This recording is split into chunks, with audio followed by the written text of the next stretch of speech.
Una década de Francisco, el Papa cumple 10 años ya como sumo pontífice al frente de la Iglesia Católica.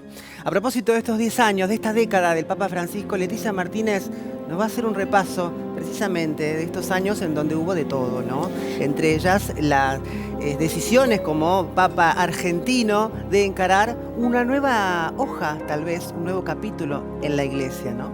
Exactamente, Diana, vamos a hacer un repaso sobre todo en sus visitas, los viajes que ha hecho, haciendo referencia a lo que son los principales ítems, sobre todo en política internacional, en geopolítica.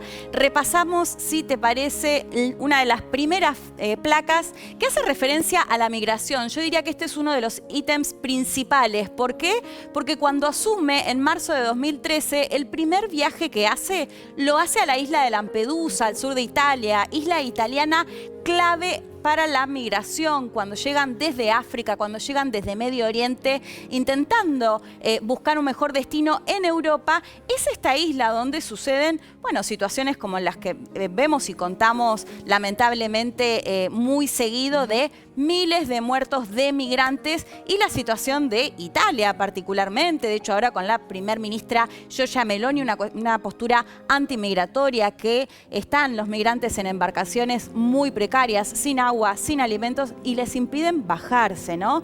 ¿Qué dijo el Papa con respecto a la situación migratoria? La situación de los migrantes es criminal, se los deja morir delante de nosotros, convirtiendo el Mediterráneo en el mayor cementerio del mundo. Fuerte. Y yo decía, uno de los principales ítems, porque a lo largo de estos 10 años fueron varias las veces que el Papa Francisco hizo referencia a la situación migratoria. Si te parece, pasamos a una segunda placa. Uno de los ítems, bueno, por supuesto, tiene que ver con la pedofilia en la Iglesia Católica. Un hecho muy particular que se dio en la visita a Chile en el 2018. Había un obispo al cual acusaban básicamente de ser el discípulo de otro obispo que estaba acusado por varios casos de pedofilia. Le preguntan en Chile al Papa y el Papa contesta: el día que me traigan pruebas contra el obispo Barros, hablaré. No hay ni una sola prueba en su contra, todo es calumnia. Está claro, esto cayó muy mal en Chile porque, como decía, los casos y las denuncias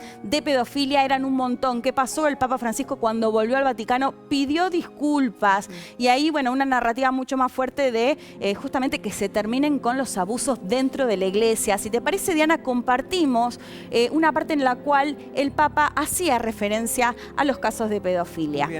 Una delle piaghe del nostro tempo, che purtroppo ha visto protagonisti anche in diversi membri del clero. Gli abusi contro i minori costituiscono uno dei crimini più vili e nefasti possibili. Essi spazzano via inesorabilmente il meglio di ciò che la vita umana riserva ad un innocente, arrecando danni irreparabili per il resto dell'esistenza. La Santa Sede e la Chiesa tutta intera si stanno impegnando per combattere e prevenire tali delitti e il loro occultamento, per accertare la verità dei fatti in cui sono coinvolti ecclesiastici e per rendere giustizia ai minori che hanno subito violenze sessuali aggravati da abusi di potere e di coscienza. El cierre es tuyo. Sí, en este segmento. punto, bueno, una narrativa mucho más fuerte. Lo que faltan son los hechos, ¿no? Con respecto al tema de la pedofilia. Y si te parece, Diana, compartimos otro ítem que tiene que ver con la guerra, con los países en conflicto. Ha visitado varios países: Sudán del Sur, República Centroafricana, Irak en el 2021, esas imágenes de una Irak completamente derrumbada. Bueno, pidió por la paz en esa ocasión y se reunió con el ayatollah Ali Al-Sistani, que es un líder chiita. Esto también es clave. Se va a reunir con varios líderes de otras religiones. Y lo que tiene que ver, por supuesto, con la guerra en Ucrania, ¿no? Es clave. Le hicieron varias entrevistas en estos últimos días. El Papa Francisco plantea que lo que está pasando ahora en Ucrania es una tercera guerra mundial. Dice, todas las grandes potencias están involucradas y el campo de batalla es Ucrania. Putin sabe que estoy disponible, pero allí hay intereses imperiales, no solo del imperio ruso, sino de imperios de otros lugares. Bueno, una postura del Papa Francisco que dice, me reúno con Zelensky, voy a Ucrania, pero también quiero ir a Moscú. Ese es parte del planteo. Y por último, Nicaragua, porque en la entrevista que dio a Infobae dijo, son un tipo de dictaduras groseras para referirse al gobierno de Daniel Ortega. Esto generó que el gobierno nicaragüense suspenda las relaciones diplomáticas con el Vaticano. Recordemos, Nicaragua, bueno, en las últimas semanas decenas de opositores, pero también religiosos, que tuvieron que irse del país. El caso de un obispo que se negó a irse y que sigue detenido en Nicaragua. Bueno, se suspenden las relaciones diplomáticas. Un Papa Francisco que dice lo que piensa. Sí.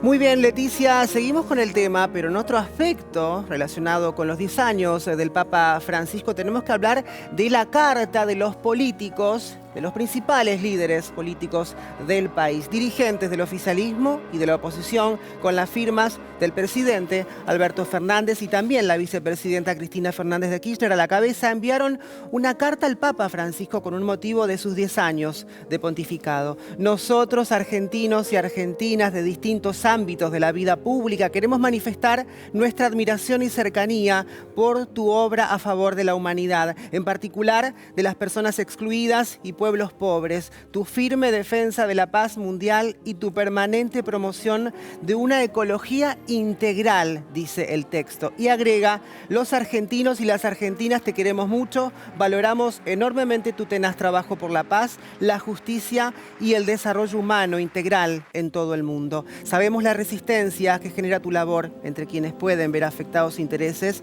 que no son legítimos. La misiva sostiene que, aunque desean y ansían la visita de Francisco al país, confían en su sabiduría para decir el sí y eventualmente el cuándo.